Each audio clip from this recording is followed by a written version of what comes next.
Let's all go to the lobby. Let's all go to the lobby. Let's all go to the lobby to get ourselves a treat. Delicious things to eat. The popcorn can't be beat. The sparkling drinks are just dandy. The chocolate bars and the candy. So let's all go to the lobby to get ourselves a treat. Let's all go to the lobby to get ourselves a treat. Hey, it's Duke. And this is Corey. Welcome back to our new edition of Drive-In Review. Yeah, this week we're talking about violent movies in the 2020s. In the 2020s, yeah. So There was quite a few movies to choose from, hard to pick from, and narrow it down. yes, and you, I'm assuming, have all horror movies. I do. I tried to throw in Bullet Train, some action, but Right. to narrow it down, I wanted to add some movies that maybe people have not heard of. Exactly. Give them something to look forward to watching. Yep. I've got probably a couple indie films that were released on Shudder. So let's see what we got. All right. Well, first up, I'm going straight out the gate with 2023. The movie Megan. Yeah, it was a good movie. A lot of people gave it, bad reviews, saying that it was just a gender swap of Child's Play. I disagree. I think that's coming from people that may not have seen it Yeah, the or previews just assuming. kind of played off as that. I kind of got that from Violent Night as well. A lot of people online were saying that it was like Fat Man with Mel Gibson. Yeah. But if you Yeah. watch the film, you notice that it's nothing like Fat Man. Yeah, Fat Man is more dramatic film. It does have some action in it, but it was more of a drama. So Megan was released January 6th of 2023. It stars Allison Williams from Get Out and Horizon Line. Horizon Line. It was, I think, kind of like a sci-fi action Is that a 2010s movie? around that, yes. Yeah, late 2010s. Yep. And also starring Violet McGraw, no relation to Tim McGraw. And you looked it up. I did. I wanted to make sure. You might know her from Ready Player One. She was also in Doctor Sleep Okay. and another Marvel movie I haven't seen yet, Black Widow. Yeah, I haven't watched that either. I've seen some of it. But what else you got on Megan there? M3. Intriguing. M3. Intriguing. So the movie is about a brilliant robotanist. Her name's Gemma. And she takes custody over her orphan niece. Uh-huh. And her name's Katie. And Gemma's never had children before. She doesn't know what she's doing. So she just plays her off and gives her all these electronics to play with. Does she treat her like a robot? No, she just kind of just says, here's a tablet. I got work to do. Okay. I don't know why I'm asking you. I've actually seen the movie. Right. So in the movie, Katie is 11 years old. She loses her parents in a horrible accident. How horrible. Plow truck plows into them. Okay. Doesn't go into too much detail about that. But in spite of that, with her having custody, she decides to give her a life-size robotic doll with artificial intelligence. Okay. And named her Megan. Now, Megan is supposed to be like a caretaker, teacher, basically a parent for Katie. Mm-hmm. And she learns at the same time and becomes extremely overprotective of Katie. And that's why Megan was developed in the first place, is to... Protect her. Yeah. Right. So just the movie itself, just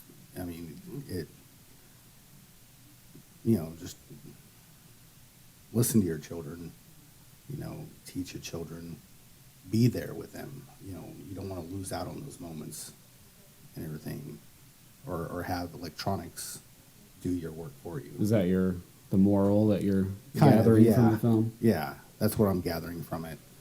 So this film was released in January 6th, you said? Yeah, So 2023 kicked off, pretty good. yeah, with Megan. Yeah, it was directed by Gerard Johnstone, and this was only his second feature film. Okay. What else has he did? Housebound. It was in 2014. It was about a woman who was forced to go back to her childhood home under house arrest and suspects something evil is lurking. So, I have heard of that film. Okay. Yeah. Interesting. distributed by Universal Pictures and produced by none other than Jason Blum and James Wan. Okay. So very two good, directors and producers. I mean, And we know of Jason Blum as who created Blumhouse. yeah, I did say Blum, didn't I? Yeah, that's all right. That's okay. All right, moving forward. They had a budget of $12 million and grossed $158.6 million. That's worldwide. Yeah, Yeah. that was, I mean, for the first film, coming out of 2023, that's setting some numbers there. Yeah, and it's only been out a little over a month, maybe 5 weeks now. And I saw that the director was trying to get people to return to the theater and rewatch it, Right. or bring people to the theater to watch it with them, so that domestically it would hit 100 million. Right. IMDb gives it 6.4 out of 10. Rotten Tomatoes gave it 94% with an audience rating of 78%. That's pretty good. And Letterboxd gave it 3.2 out of 5. That's pretty average. Right. Like I said, it might have been because of the gender swap thing that they just didn't quite get the movie. I don't know. Maybe. We'll have to wait for the sequel that's coming out. Oh, yeah. It's already been greenlit. Yeah, is So- it 2.0? So we'll just call it Megan 2.0. Okay. I'm down. All right. So I gave this movie, a 9 out of 10 slates. Okay. Like I love the movie. It had great, action scenes in it. Some interesting facts about this movie is both the director and the producers wanted the same thing. They wanted less CGI as possible. And so they can use a combination of like CGI, puppetry, and real people. Mm-hmm. Okay. So Annie Donald was a girl that was used for the movement while wearing an animatronic mask, Okay. kind of like what they did in like Ninja Turtles. Yeah. The old '90s movie. And then Jenna Davis provided the voice of Megan. Okay. And so I thought that was kind of interesting that they used actual people. These to were move. both, I'm assuming, 12-year-olds. Yeah, I believe Amy Donald. I can't read today. Amy Donald was 12, and Jenna Davis was 11. Okay. And Violet McGraw was also 11 in the movie as well as her age. I love So how she was they're her age. they're going and using more practical effects nowadays instead of relying on CGI. Oh yeah, and a couple other movies that I have on here has a lot of practical effects in it. Like CGI was okay, but it just wasn't like it was in the 80s when they had practical effects. No, you need to only use CGI to enhance the practical effects that you're already using. Right. Otherwise, you're just it looks fake as hell. Yeah. Even when the practical effects are bad, it still stands the test of time better than a CGI would. Yeah, exactly. I agree with that totally. Another fact, the scene with Megan, and this is a spoiler alert for people that haven't seen this yet, but it's kind of in the previews, so it's really not a spoiler. But in the scene, Megan running on all fours was not originally going to be in the movie at all. Okay. Amy Donald's mom sent the director a video of her running on the carpet at their home on all fours, and she felt like that would be creepy, and the director decided to add that into the movie as Megan, Yeah. and kind of like sizing up her prey Right. and everything in the jungle or something. Also, the dance scene from the movie In the hallway. Yeah, Yeah. Before the movie even was released, the previews with the dance scene on it went viral on Right. TikTok. So a lot of these teenagers have seen this video and wanted to go see the movie. Didn't they? They weren't going to put that scene in the movie originally. Yeah, and originally then it was because not. of that. Yeah, that they decided to keep that in the film. Yeah. Or no, they decided to keep that in the trailer. Right. They kept it in the trailer, and because of the video going viral and so popular amongst teens, Mhm. they had to change the movie completely and make it a PG-13 movie so those teens can go see the movie because originally it was going to be rated R. Okay. I- I mean, there still is a rated R version, and I believe they're going to release that uncut version I when hope they so. release the Blu-ray. Yeah, I hope so. And I That know would be that awesome. a lot of people are complaining about the PG-13 rating and want to see an R rating. Yeah. I mean, I personally don't have a complaint about it, but I would love to see how it would have been as an R-rated film. Right. How much they downplayed it. Yeah. Yeah, exactly. And that's all I have on Megan. This is the part where you run. The other film that we have is X. It's quite a popular film nowadays. It's becoming a favorite among the horror groups. It was directed by Ty West, who also directed its prequel, Pearl. Okay. And we also have a sequel coming out called Maxine. So it's becoming a pretty popular franchise.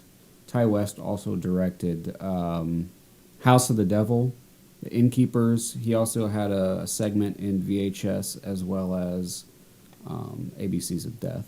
Okay. The film was produced by Harrison Creese, Kevin Turin, and as well as Ty West. Turin and Creese also produced The Unbearable Weight of Massive Talent. Okay. The Nick Cage film? Yeah, the Nick Cage film.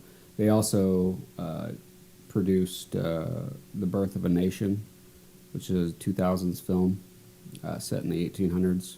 And Turin also produced Smiley Face, which is a film with John Krasinski.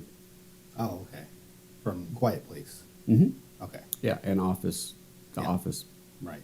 No, the film was released March 18th, 2022. Originally, it was released in 2021 at South by Southwest Film Festival, which is, for all the film fanatics out there, know that it takes place in Austin, Texas. Now, was this a theatrical release, or did it go straight to streaming? I believe there was a theatrical release, and that would have been in March of 2022. Okay. But originally it came out in the film festival, and it was distributed by A24. It was created on a budget of $1 million, and it grossed worldwide. It grossed $14.7 million. That's not bad at all.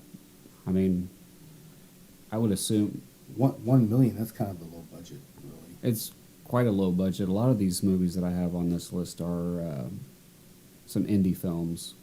So I assume making $14.7 million from a $1 million budget, it did have some sort of theatrical release. I didn't look into that too well.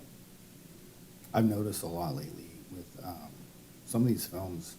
A lot of directors and companies are going with more of a low budget just so they can make more money Yeah. because of all the flops and because of what happened in 2020 with COVID. They're just playing it safe.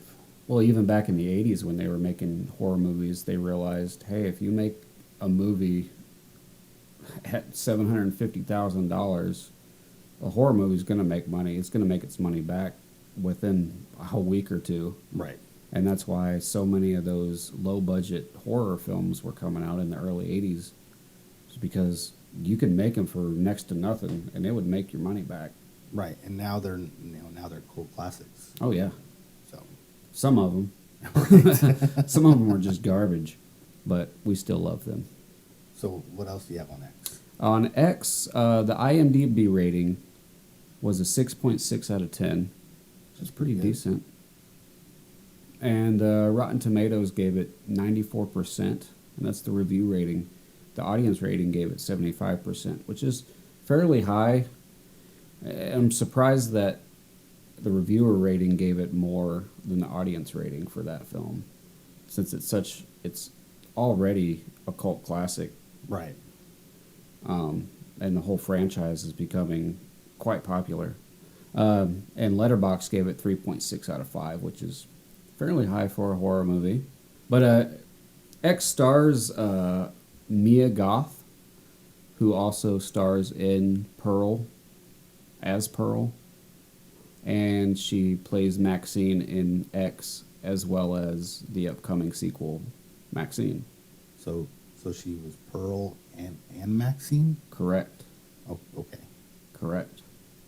Because in X, she plays a young Maxine, and she also plays the older lady who was Pearl in the film. Ah, So she plays double role in Nice.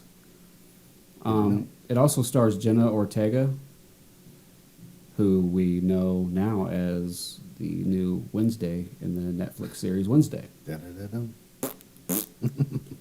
It also stars Brittany Snow, Kid Cutie, as well. I believe wasn't she in Pitch Perfect? Yes, Snow, she yeah. was in Pitch Perfect. That's right. That's a big swap going from singing, singing competition a cappella to To horror taking her film. clothes off in X. Right. Yeah. Well, I mean, she took her clothes off in Pitch Perfect too. You just Oh, didn't- did she? I didn't watch Pitch Perfect. Yeah. There was a nice shower scene. I'll run right out and watch that. X was actually set in 1979 in Texas, but it was filmed in and around New Zealand, several locations in New Zealand. So they got all their Texas sets in New Zealand. Wow. Imagine that. And there's a fun goof in the film where they mention missing children on the milk cartons. Right. And being set in 1979, that's a goof because the film carton missing persons ad that you see, those didn't start until 1984. And that's really all I have for X. All right. What other kind of violence can we talk about? Well, sticking with the horror genre, Okay, let's do that. I got Calm down. Freaky. Oh, I love Freaky. I do too. This movie, I mean, it is the horror genre of Freaky Friday. Yep. The original name for it was going to be Freaky Friday the 13th. Oh, that's interesting. I didn't know that. Yeah, they decided to just cut that short. They didn't want to make it, tie into Friday the 13th. Right, okay. So, That would probably confuse some people. right. Like, why isn't Jason in this? It'd become a whole Halloween 3 debacle. Right. So this movie came out November 13th, 2020, which happened to be on a Friday. Oh, The movie starred Catherine Newton. I believe, she's an up-and-coming actress that we're actually going to see More of. recently. Yeah, more Maybe of. She was in Detective Pikachu. Okay, I have nothing good to say about that film. We'll get to that movie later Okay. on when we Yeah, let's not. discuss our mixed animations Okay. along with Super Mario Brothers. But, Oh, she was also in Blockers. I have seen that. That was hilarious. And then she's also going to be in the new Ant-Man and the Wasp: Quantumania. I look forward to Quantumania. that. Yeah, I look forward to that. That'll I do like probably- me some Paul Rudd. That'll probably be another one that I haven't, because I haven't even seen the sequel yet. I've seen the first one, Okay, but I haven't seen the sequel. you yet, haven't so- seen Ant-Man and the Wasp. Yeah, haven't. I told you I'm behind on my Marvels. I know. So, also starring the one and only Vince Vaughn. Yep. Everybody knows him from Wedding Crashers, Old School, and Dodgeball. The Watch. Yeah. So, Clay Pigeons. exactly. For him to be a funny man, to play a serious role in this movie as a serial killer, Well, a big change. he did play Norman Bates in the Psycho remake from 1998. That's true. So he does have some Yeah. experience killing people. Mm-hmm. All right. Well, kudos to you, Vince Vaughn.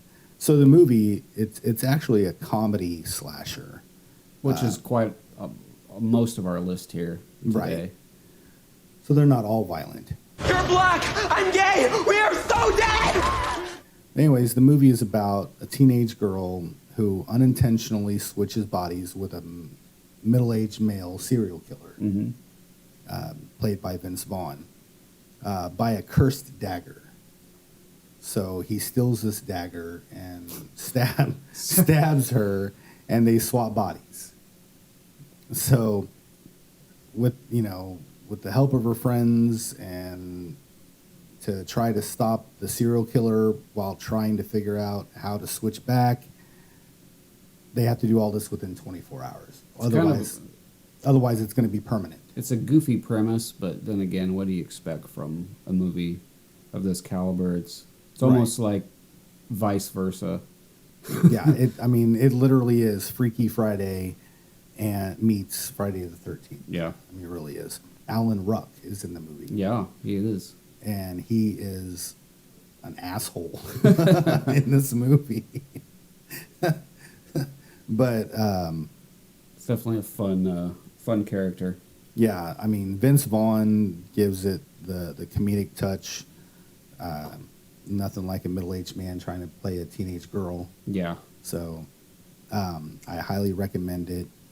It was directed by Christopher Landon. Sounds familiar. Well, he also directed Happy Death Day. Okay. And Happy Death Day to You. That's where I know that name.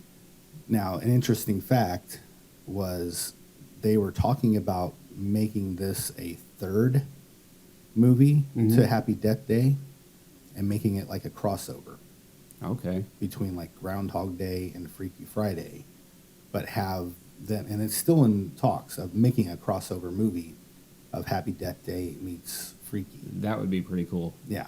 So I would to where watch the that. two girls meet. It was distributed by Universal Pictures and produced by, again, Jason Blum. Yeah. And Another Bloomhouse. Look at you. right? I'm a Blumhouse fan. What can I tell you? It had a budget of $6 million and grossed 18. So it was a plus. You know, they made some money off of it. That's all it made was 18 million. That's it. Wow. That is it. IMDb rating gave it 6.3 out of 10. Okay. Rotten Tomatoes gave it 83% with an audience of 80%, so about even Okay. on that one. Letterboxd gave it 3.2 out of 5. This is my all-time favorite movie of the 2020s right now, is Freaky. I gave it a 10 out of 10 slates. Nice. Yeah, I absolutely love this movie. I can't wait to see if there's no plans for a sequel, but like I said, they're planning on talking about doing a crossover, so that's going to be interesting. Well, they better hurry up because these girls aren't getting any younger. Exactly. And you know, I haven't done any ratings for these films myself. So for Megan, my review, I would give that a 6.5 slates out of 10. Yeah. Why so I mean, it didn't didn't hit? do a whole lot for me. I mean, it was enjoyable, but it didn't go above and beyond for me. I think the rating would have been higher if there was more gore Yeah. in the film, but Maybe when the director's cut comes out. and that's probably, out of every movie on our list, probably the least gory film on our list is Megan, because there's really not a whole lot of blood happening in that No, film. not really. Yeah. There's a lot of action and some pretty gruesome scenes that you don't see happening Mm-hmm. because they had to keep it PG-13. Yeah. But yeah, I'd give it a 6.5. For X, I would give that maybe an 8.5 out of 10 slates. I thought it was really enjoyable. Probably my favorite horror film from 2022. nice. I've seen pieces of X. I haven't seen the whole movie, so default rating I would give it 4 out of 10. Okay. It did get good reviews and everything, and from what I've seen, it's a great movie. A lot of people tend to like the prequel, Pearl, more than X, but me personally, I liked X way better. Yeah. Mia Goth's performance in Pearl may have been better, but I thought the X was great because of the slasher concept. There's lots of nudity, lots of gore, and Mia Goth plays a double role. So I thought that was really cool. A thing I've noticed lately is, some of these sequels that are coming out are the prequels. Now, Yeah. I think, and typically they suck. And I mean, why don't they just go in order? If you know what I mean? Like, don't bring us back. Just let us follow the storyline. Maybe we'll appreciate the movie better. Well, a lot of people like the origin stories and stuff. I don't know. I don't mind origin stories a whole lot, but I would like to see the story move forward instead of taking us back before moving forward, like with X. You have Right. X, and then Pearl's bringing us back, and then Maxine is going to bring us forward in the franchise. So, I don't know. I look forward to seeing Maxine and what they bring for us. Freaky, though, I wanted to rate that real quick. I would probably give that a 10 out of 10 myself. It was an enjoyable film. Yeah, all around it was. Some interesting facts. Vince Vaughn actually won 3 awards at the Critics' Choice Awards for this movie. He won for Best Villain in a Movie, Best Actor in a Horror Movie, and Best Actor all Nice. around. Okay. So kudos to him for doing that. There's also, like I mentioned, some Friday the 13th Easter eggs. Yeah. The movie was released on Friday the 13th. And Booker, the boyfriend of the teenage girl in the movie, had the last name of Strode on his football jersey. Laurie Strode, yeah. Right. So kudos to Halloween. Halloween. Yeah. So there was some Easter eggs there. Is that all you got on that one? That's it. Let's move on. What do you got next for us? Next film we have is a movie that you have not seen either. So you can't rate it. Right. Can't do it. Can't do it. What movie would that be? It's called Vicious Fun. Vicious Fun. Vicious Fun. It was released June 29th, 2021. It was directed by Cody Callahan. Distributed by Breakthrough. But it was also released on Shudder. So I believe this film was actually released in 2020 at film festivals across Europe, but it was released in the United States in June of 2021. I couldn't find anything on a budget or grossing, again, because most likely because this is an indie film. The film is about Joel, main character Joel, who is an 80s film journalist.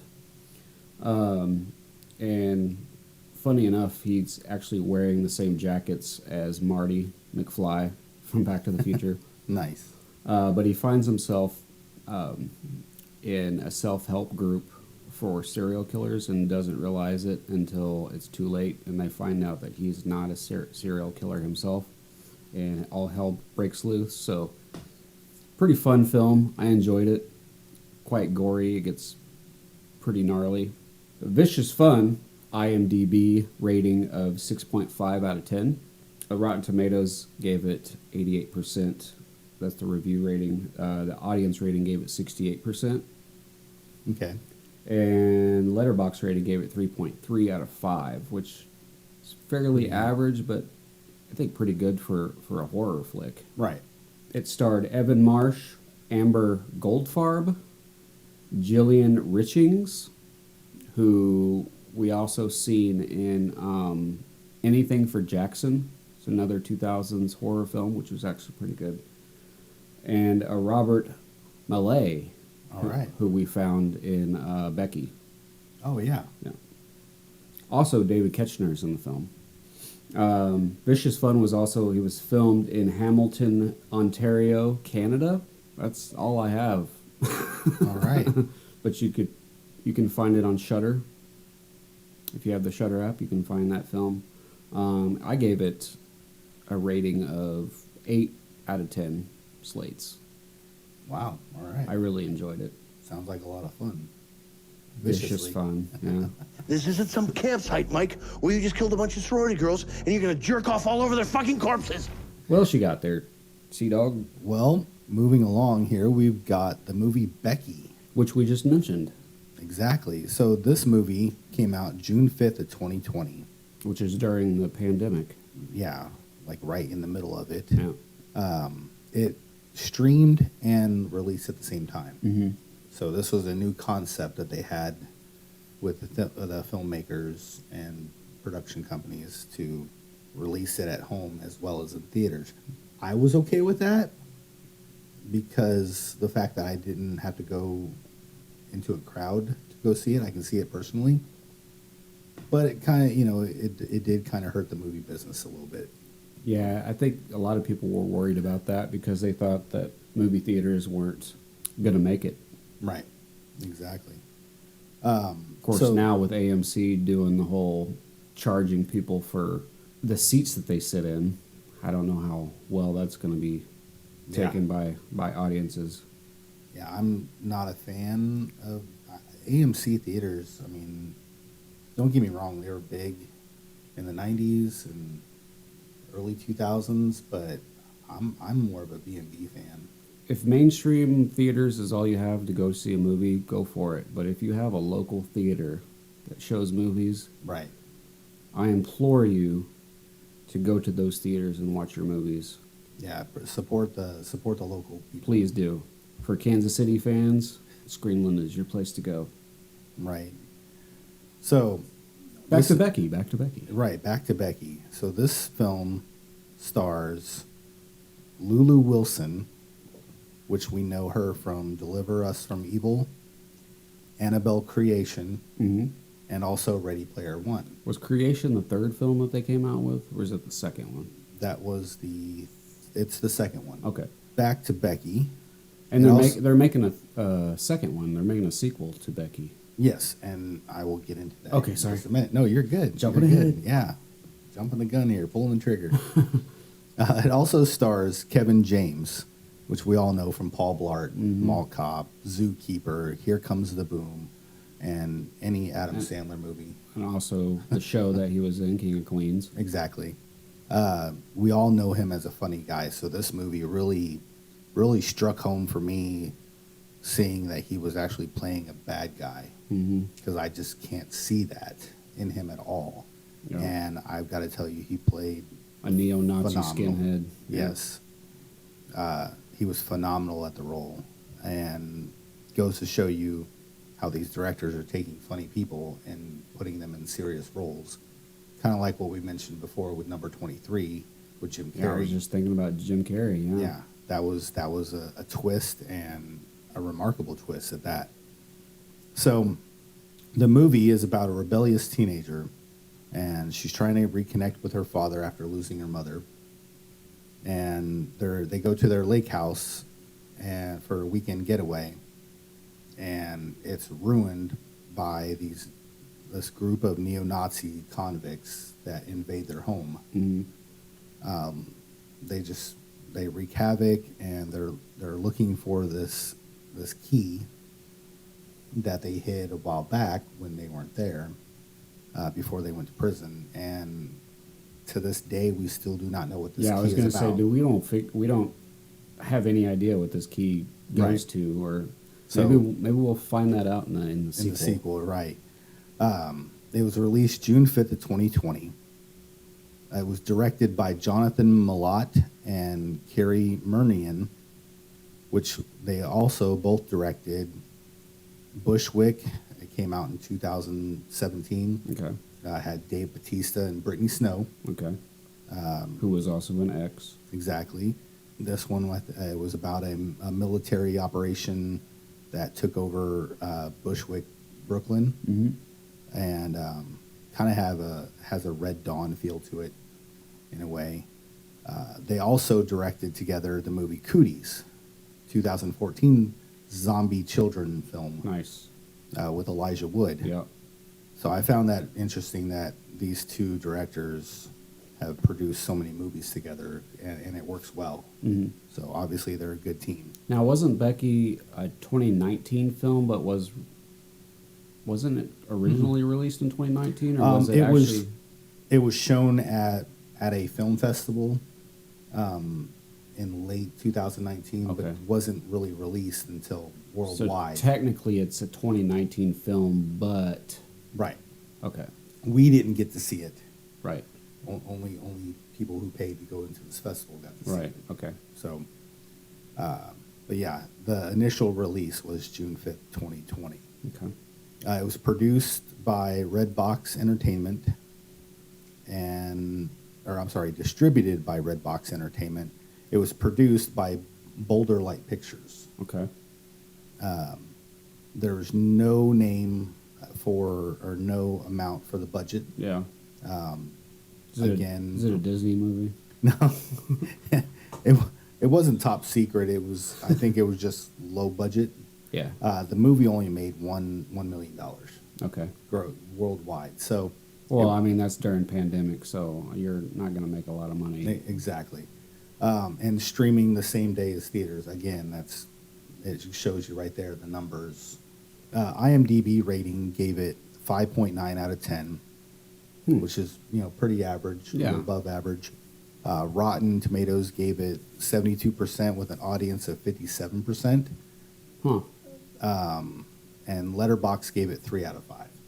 Okay. So it's it's a roller average. coaster. It's a very average film. It really is. I found it interesting. I myself, I gave it 7 out of 10 slates.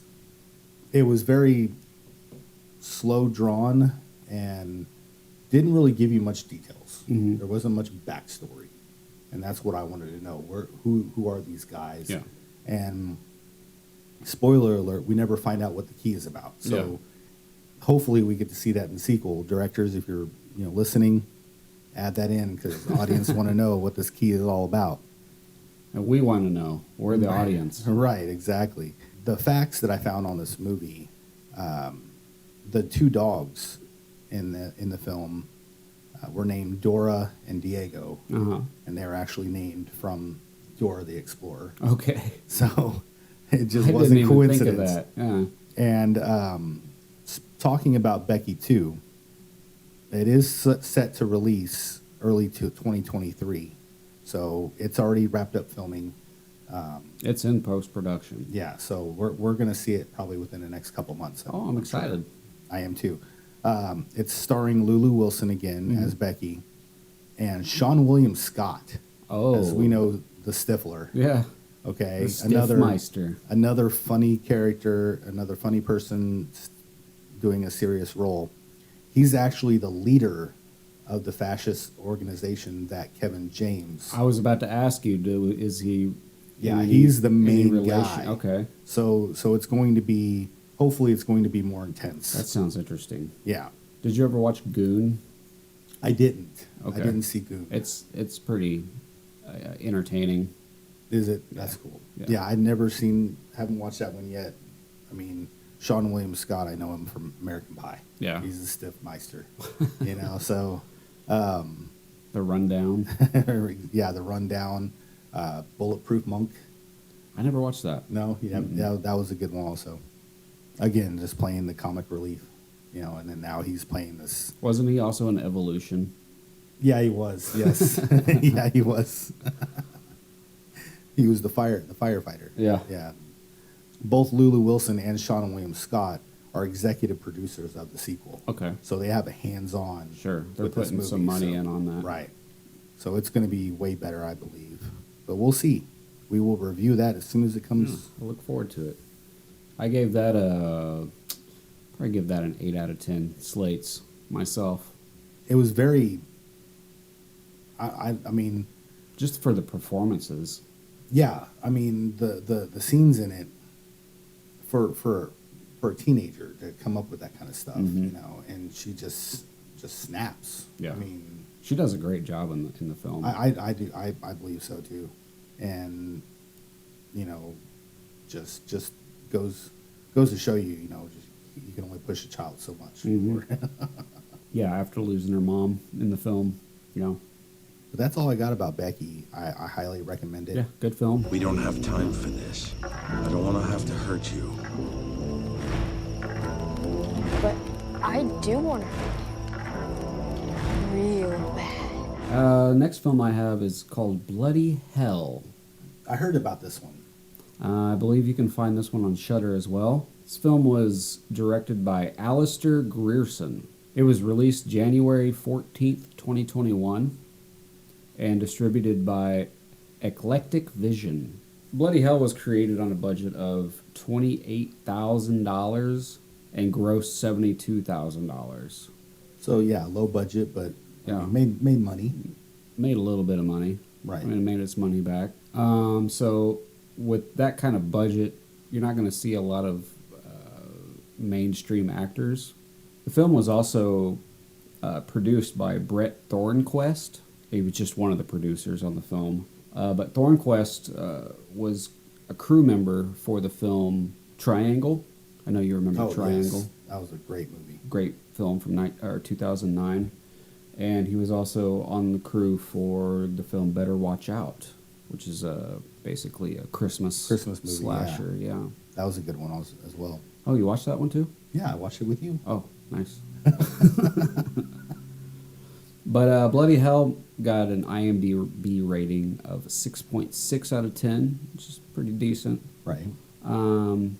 Had a Rotten Tomatoes rating of 91%. Wow. Had an audience rating of 80%, which, again, pretty good. Yeah. I Fairly even. I definitely suggest this movie for you to watch. It's good. And anybody else listening, Bloody Hell is a great film. Letterboxd gave it 3.3 out of 5. And it stars Ben O'Toole, Meg Fraser.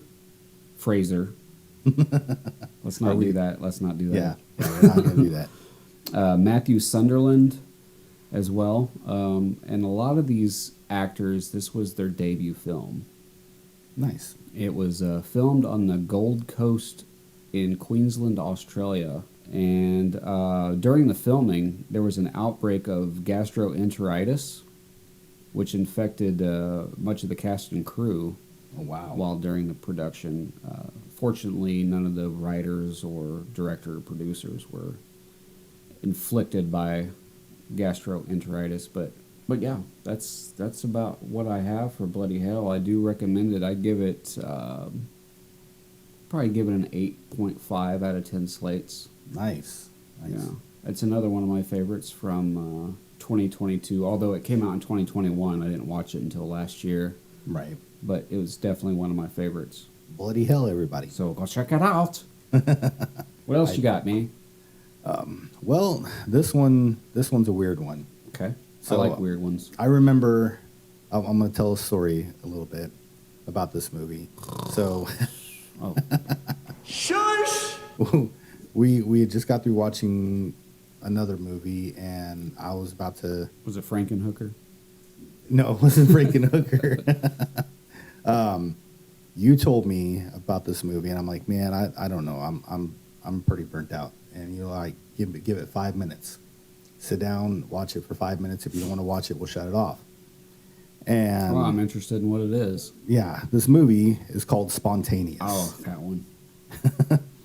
And literally in the first 5 minutes of the movie, as I was watching, I'm like, okay, it's dragging on. I'm not gonna watch this. And all of a sudden, boom, this teenager just spontaneously combusts, and I'm like, okay. And then a few seconds later, boom, another one. I'm like, all right, I'm watching this entire movie. So, And you did. It was a weird film, but in a good way. I think it falls in the same category as Warm Bodies. It's kind of a romance horror. Yes, yeah. There's horror. There's comedy. There's romance. I mean, it's just weird. It's all around. It's everywhere in this movie. It's for all you Gen Zs out there. Right. It was released October 2nd, 2020. It stars Catherine Langford. She's from 13 Reasons Why, the popular TV From show. Netflix? Yeah, from Yeah. Netflix. She was also in Knives Out. Okay. Also starring Charlie Plummer, which we've recently seen in the movie Moonfall. Okay. I need to rewatch that. I thought it was a good film. I mean, it was It's mixed hokey. ratings. Yeah, it's very hokey, but I mean, what do you expect from a movie about a moon that's Yeah. falling to Earth? Exactly. Roland Emmerich The special effects on it, though, I thought were pretty well. at it again.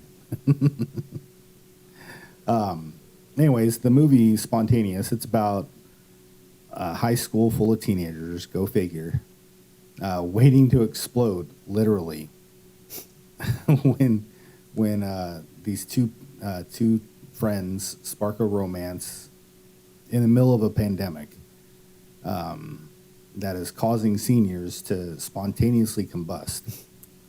And, only time will tell if, there is a tomorrow. So the moral of the story, basically, of the whole movie is live in the moment. Yeah. You never know what tomorrow's going to bring. Because you never- might explode. Exactly.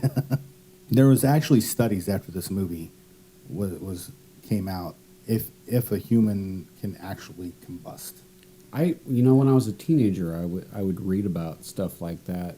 Yeah, I it's found books about spontaneously combusting. Right. It happens, apparently. It's very rare, but it can happen. It Extremely is rare. Extremely rare. I don't know the numbers. I didn't do much research on it, but it's just from what I've heard, like dating back in like the 1800s. It's almost the same scientific factor as like if you were to put compost and not turn a compost pile. The heat that it absorbs can spontaneously combust and catch on fire. Yeah, I know. So- I heard about a story about an old lady that was actually sitting in her chair or whatever, and they found nothing but a burnt spot on her chair where she was sitting, and no sign of her. Wow. This was years and years ago. I don't remember what year it was, but yeah, there are accounts of spontaneously combusting human beings. Right.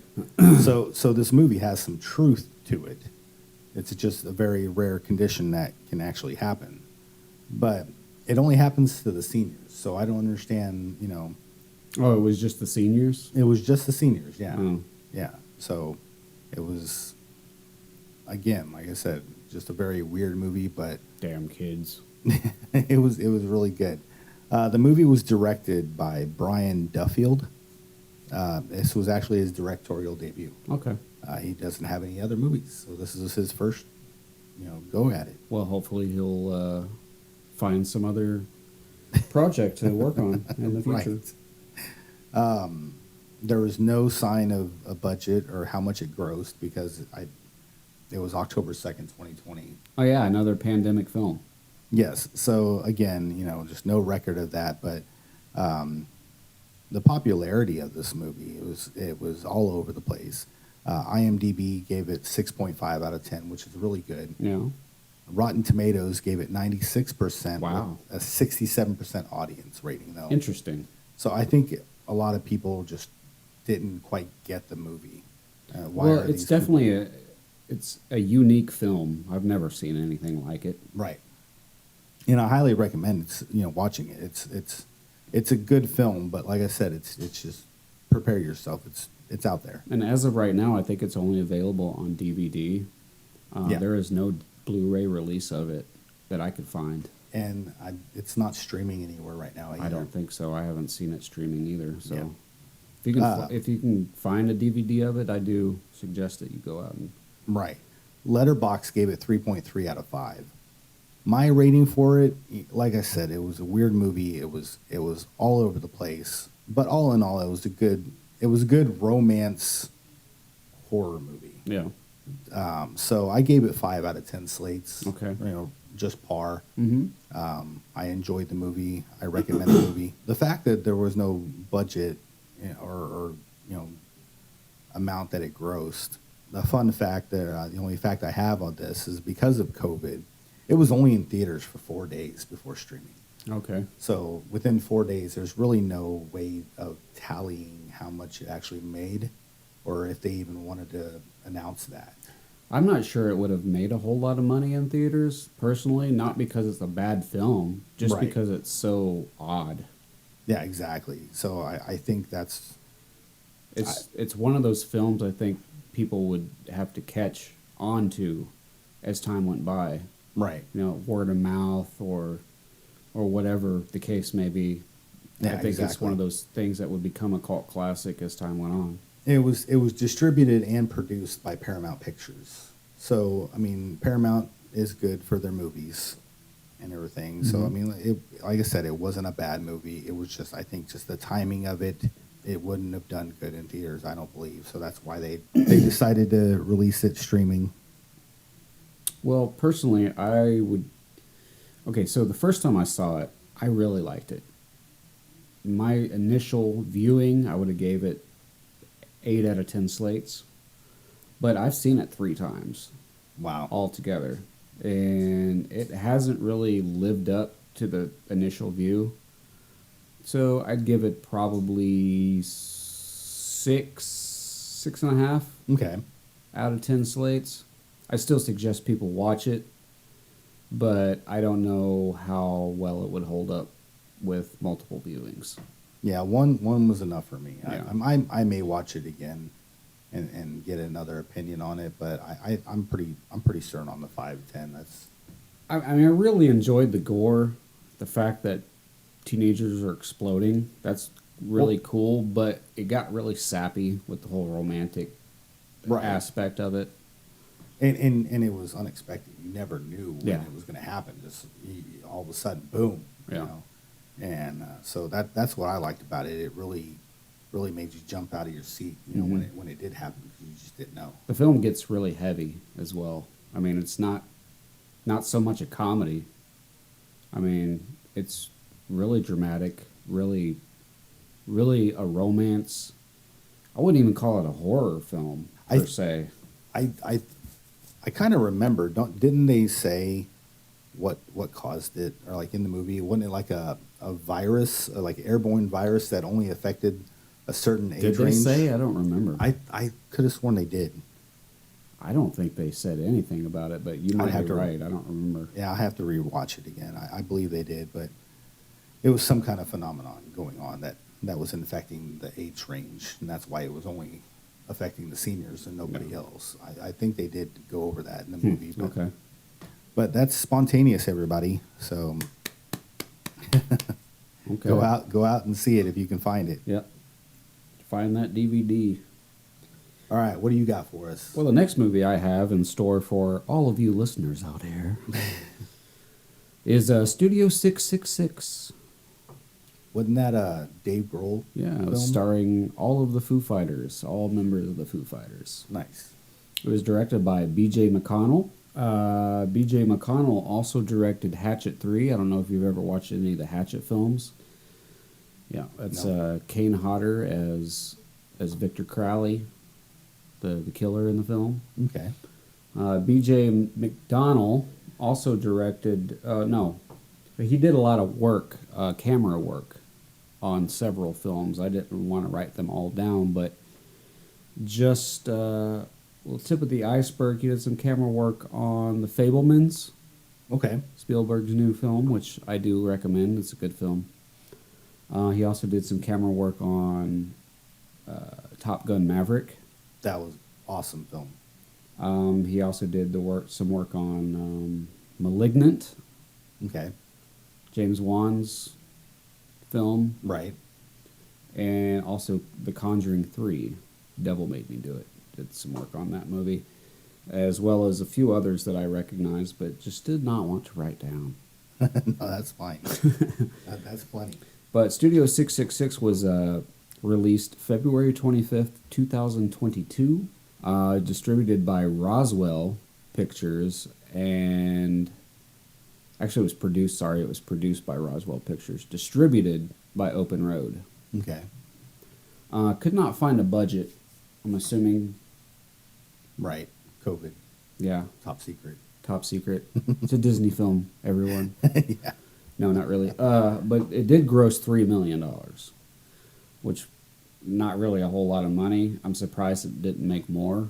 Especially in 2022, because I mean that's towards the end. I mean we're still in COVID, but Yeah, towards the end of the pandemic, yeah. you know, people were getting vaccinated, and there was less cases of it. So yeah, that is kind of shocking that it only made 3. Well, the film itself was filmed in secret during the pandemic. So as the pandemic was raging on, they were filming this movie. It was all filmed in and around LA. So IMDb gave it a 5.7 out of 10, which is might be the lowest rating from IMDb in the list that we have so far. Right. It's an enjoyable film. I don't know why, plus it's the Foo Fighters. Right. Who doesn't like them? And Rotten Tomatoes gave it a 56%, but the audience rating was 80%. So Okay. that sounds about right to me. Right. And for Letterboxd, again, I think this was the lowest rating we have in our list, 2.9 out of 5. Wow. So not a fan of the critics, No, but a fan of the audience, though. no, but I can see why people weren't a fan of it. It was a corny film, but enjoyable. It was produced by John Ramsey and James A. Rota. Ramsey and Rota also, they're known for doing some work with the Foo Fighters as well in some music videos and stuff. So they were not strangers to the Foo Fighters at that point. So was this kind of like a rendition of like the Beatles? Whenever they made it and they said, "Hey, we make a music. Let's make a movie." Yeah, I suppose. Yep. Dave Grohl was bored at home. Just like, you know what? Let's all make a movie. Yeah, this was Dave Grohl's "Let It Be." Right. But actually, the story itself was written by Dave Grohl.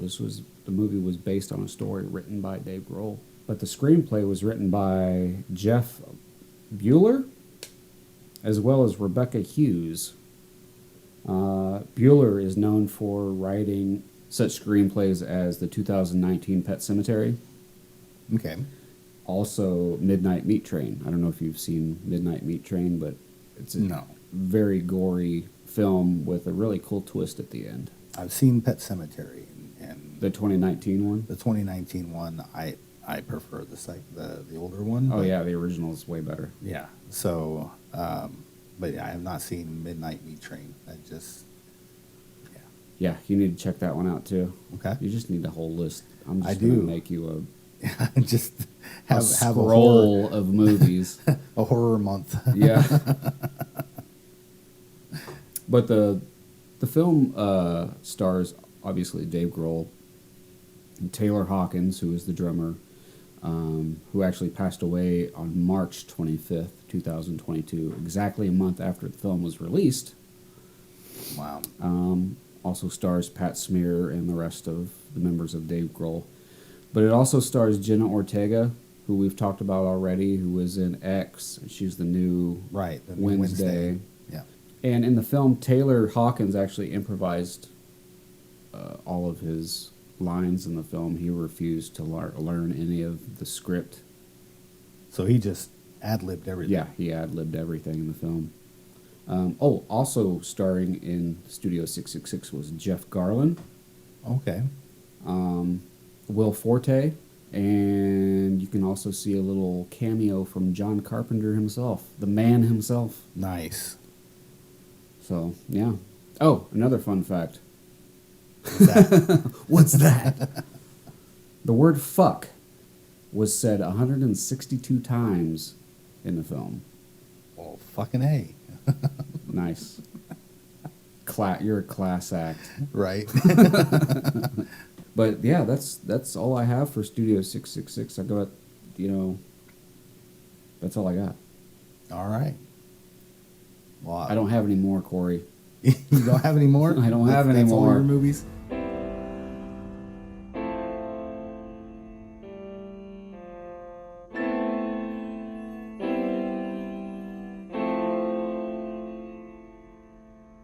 Been alone with you inside my mind.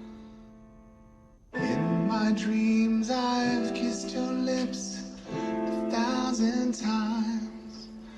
I sometimes see you pass outside my door. Hello. Hello, Dave. Lionel! We all have writer's block, you know?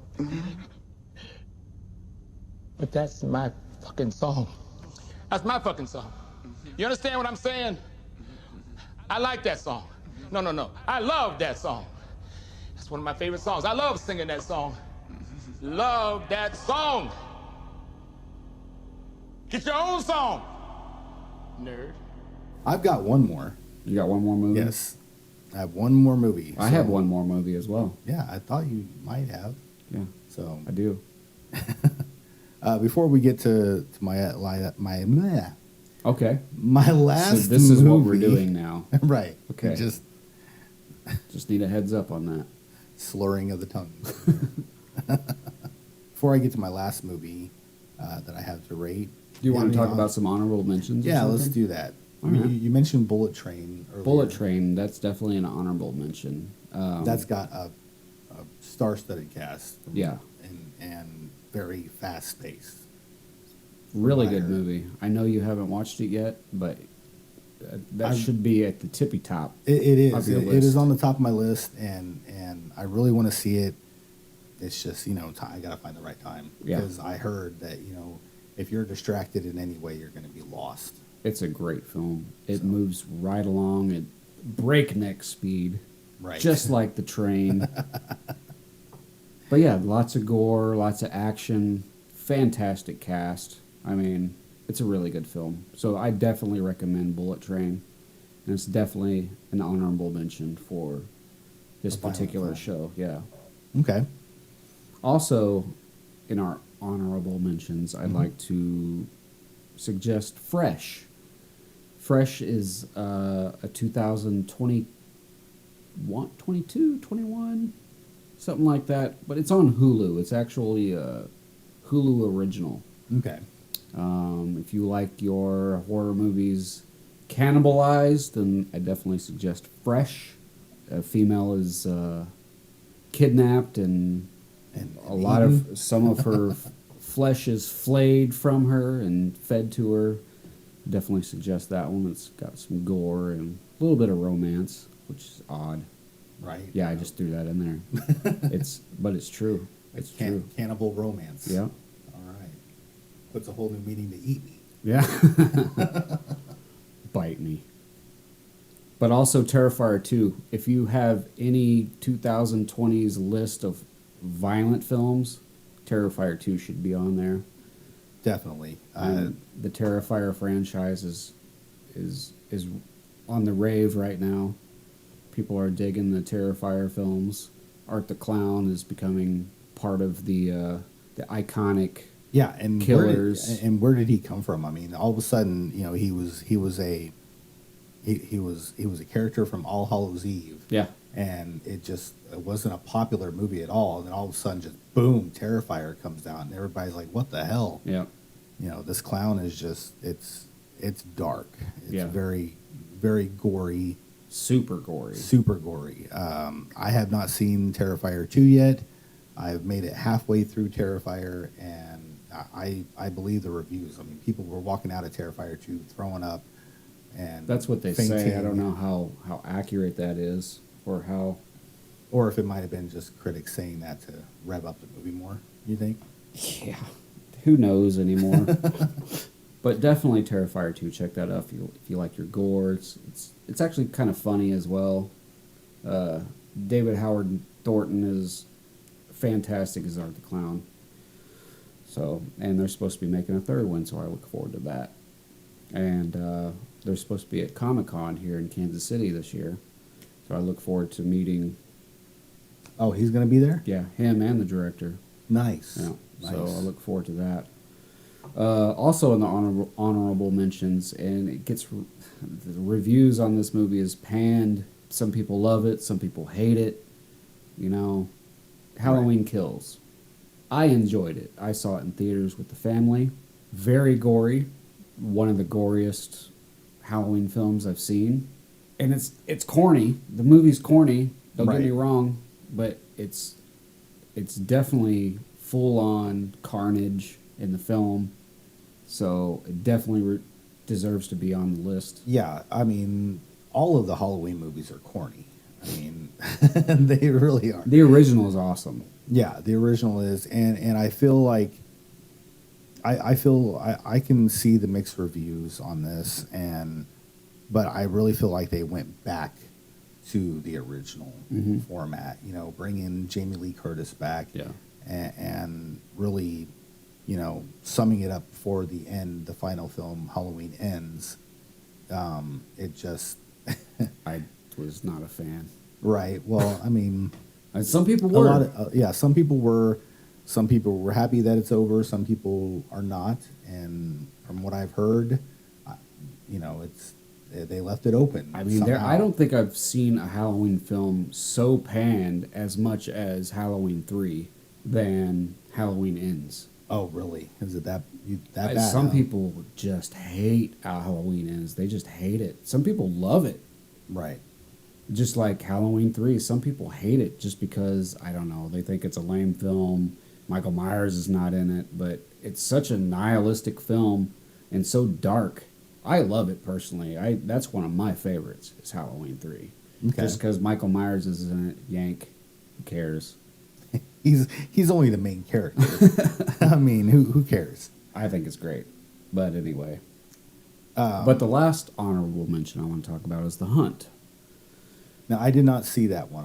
I've seen previews for it, but I have not seen the movie itself. But I heard.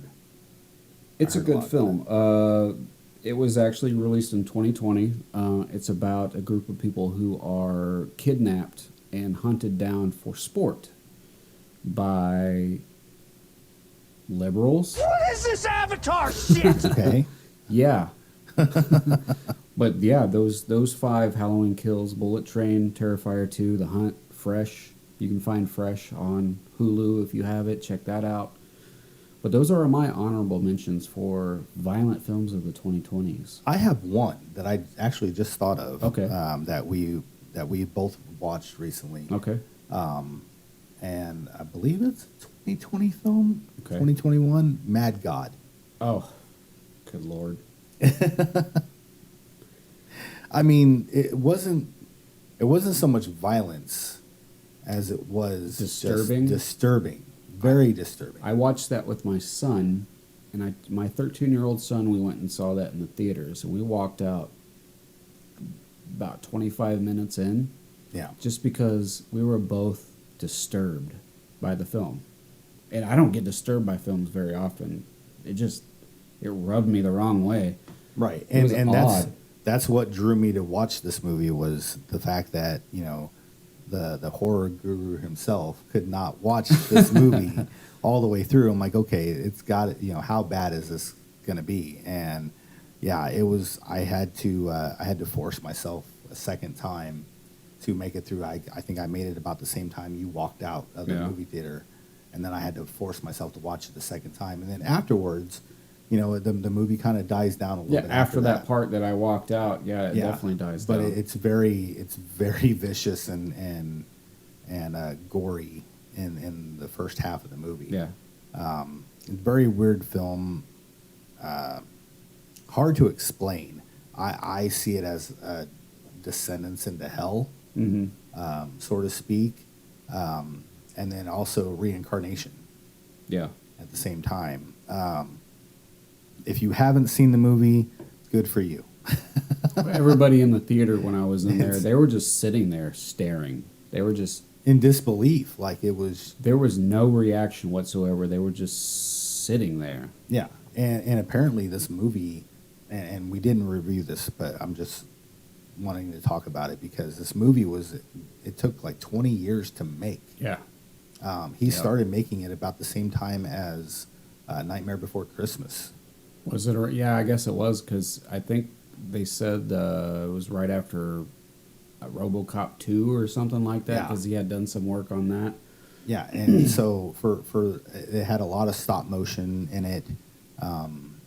There was some live action scenes in it that kind of made you question if it was live action or stop motion. But so I mean the filming, the visual aspects itself was I thought was amazing. Yeah. No, it was really good. And if you're wondering who we're talking about that made this film, it was actually Phil Tippett. That's right. Yeah, Who Phil did Tippett. who did all the special effects for He did some special effects for Jurassic Park. He did RoboCop 2. That's right.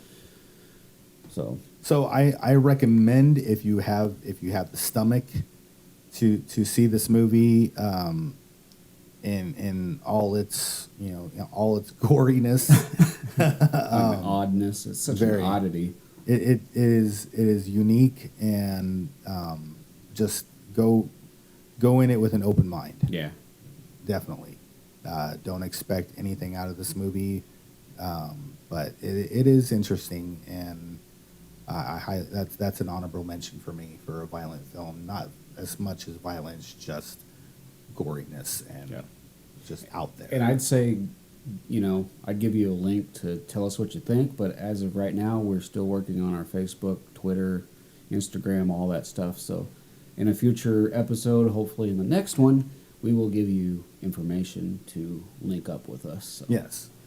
So what else you got? I know you got one more movie. What else you got? Well, I'm going to go with the most recent, since we just passed Christmas, and I'm going to go with Violent Night. Okay. You and I saw that together. The only time the only time we were in the theater together. Yeah, the first movie we've ever been to see together, and I enjoyed it. It was released December 2nd, 2022, and it stars David Harbour, which we know from Stranger Things. Oh. He's also in Black Widow. Okay. And Suicide Squad. Okay. The first Suicide Squad, not the... Yeah, not the Suicide Squad, okay. Just Suicide Squad. Okay. And also starring John Leguizamo, brilliant actor. The Pest himself? Yes, The Pest. We know him from The Pest, Spawn. Super Mario Brothers. Yes, Super Mario Brothers, Romeo and Juliet, and Summer of Sam. So he plays the bad guy in this movie, and he has experience playing bad guys. Yeah. He's known for his earlier years as a comedian and everything, but I think he really branched out as being an official bad guy in a movie. Yeah. Especially in this one. He is a great villain in this movie. He does well. I think he's very underappreciated as a versatile actor, because he can be a bad guy. He's very comedic. He's very dramatic. He does well in whatever he does. Also starring Beverly D'Angelo. Okay, yeah, that's right.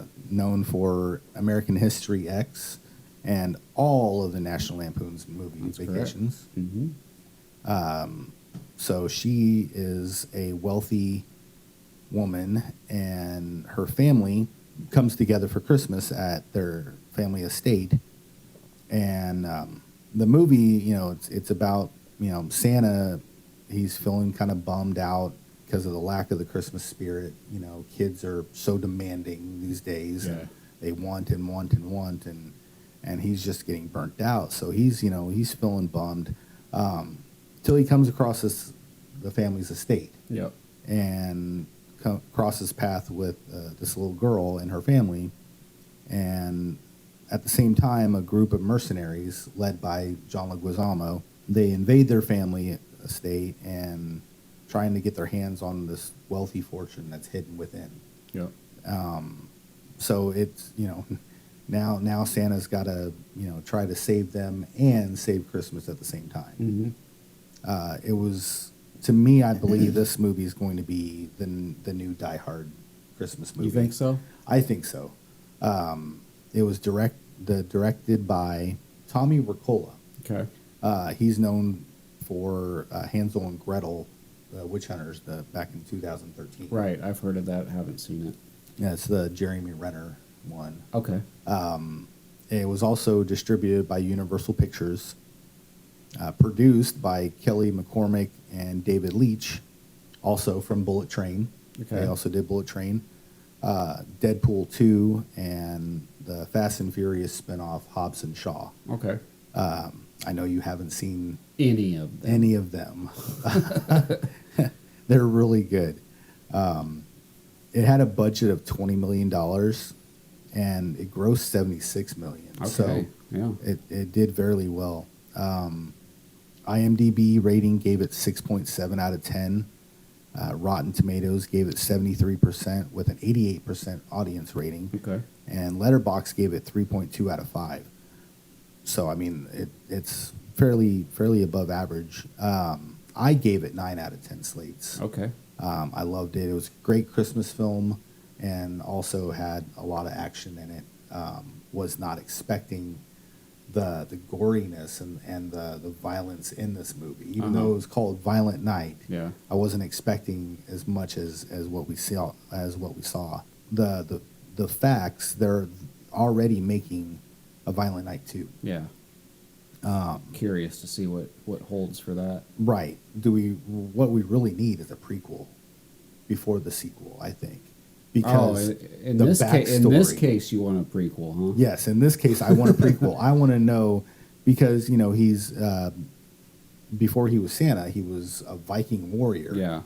And he tells a little bit about this in the movie. And so I want to know more about how he came about with his trusted hammer, Bone Crusher, and Okay. and his this Viking warrior, this elite killer. How the hell did he become Santa? Yeah. I mean, I'd be okay with a prequel, but I'd also like to see a sequel where he's teaming up with the Easter Bunny or the Tooth Fairy and kicking some ass. right, Tim Allen in the mix here. Yeah, and there's talks about the sequel having the North Pole involved. Yeah. So we can see Mrs. Claus and the warrior elves. I can see if there's any Viking aspect in the sequel, that would be awesome. I don't know. That sounds too much like Fat Man. Right. So that's all I have for this movie. Okay. Like I said, I gave it 9 out of 10 slates. I just loved it. It was a great Christmas movie. Great memories, and I look forward to the sequel. I gave it a 6.5 out of 10 slates. I think it fell below expectation for me. I wanted to see more gore. I expected more gore. I mean, it's fairly gory, but it didn't satisfy my bloodlust, apparently. It is enjoyable. It's not a bad movie at all. There's a couple of interesting characters. Some of the characters are kind of flat, but I enjoyed it. It just fell a little below. I think they did a great job at signing on David Harbour as Santa. No, I loved him as Santa. I thought he was great. There's other characters out there that just don't play Santa like that. Sure. I look forward to seeing what else he can do with the character. Right. That's all I have. That's all my 5 movies that I've got. You have another one? I do. I have one more. All right. Well, let's end this. It is called Glorious. Glorious. It was released on August 18th, 2022, and directed by Rebecca McKendry. Rebecca McKendry also directed a segment from Tales of Halloween. I don't know if you or anybody out there has heard of the horror film, the anthology film Tales of Halloween, but she did do a segment in that film. Not connected with Michael Myers. No. No. But, yeah, Glorious was produced by AMP International, and you can find the film on Shudder currently. It is being distributed by Shudder. It was produced by several people, 6 people in total. Wow. One of which, Peter Brown, who acted in a few horror movies that some may have heard of, including 12-Hour Shift and Ouija. Nice. And it was written by Todd Rigney, Joshua Hall, and David McKendry. Okay. Who I believe is the husband of the director, Rebecca Kendry. But Todd Rigney actually wrote Found, another 2010's horror film called Found, which is a very strange and naughty horror film. It's naughty. I could not find a budget for Glorious. Again, another indie film distributed by Shudder. But IMDb gave it a 5.6 out of 10, which I guess that this film would actually be the lowest IMDb rating of our list. Rotten Tomatoes gave it 86%, which is the review rating. 54% was the audience rating. Okay. Which falls well below the review ratings, which is kind of back-ass words. Right. And Letterboxd gave it 3.0 out of 5. Nice. The film was shot in Jackson, Mississippi. Alrighty. Yes, sir. And it stars Ryan Quanten and J.K. Simmons. It's basically about a guy who is trapped inside of a public restroom, and he is confronted by an entity who is in one of the bathroom stalls, voiced by J.K. Simmons. I don't want to give anything away from the film, but I do suggest you check it out. It has plenty of gore. I was watching it with a friend of mine who was actually nauseated by the film. Wow. But he's easily nauseated by people putting their hands in somebody else's stomach. So. Oh, yeah. Yeah, that might get me too. Yeah. Just like Terrifier was sawing somebody in half. Yeah. You know? Yeah. But definitely check out Glorious. It's a fun film, very unique, strange concept. So is J.K. Simmons trying to sell insurance in this movie? Yeah, he's stuck in a public restroom with an insurance salesman. Sounds like a horror movie. Right.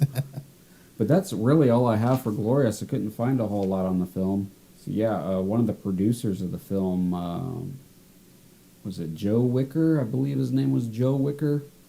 Also did some work on Oculus, another 2010's horror film. Okay.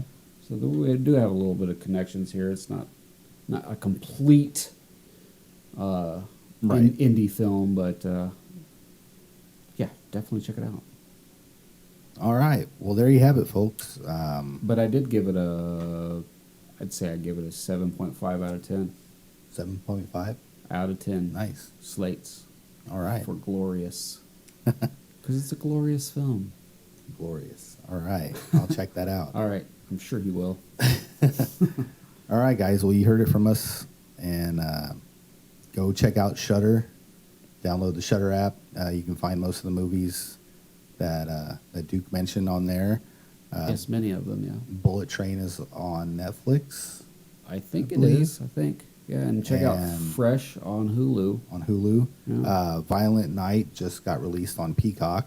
Mm-hmm. And Megan you can find on Amazon Prime. Yep. So a lot of good ones. I believe Freaky is on HBO Max. Okay. So a lot of these are out streaming right now, so go check it out. Do it now. Right.